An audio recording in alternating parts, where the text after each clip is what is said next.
Fijn dat je allemaal weer kijkt naar het knipuigje van Frenske. Men kalt over vrouwliedek en hetzelfde ons het ook over het zwakke geslacht. Maar dat is niet waar. Ja, nee, ik vind dat is andersom.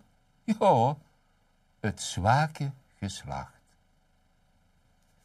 Hij riep, ik deponeer hier tegen alle vrouwen een klacht. Ze verscholen zich altijd achter, wij zijn het zwakke geslacht.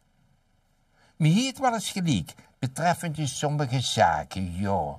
Als ik bijvoorbeeld een putje appelmoos moet openmaken.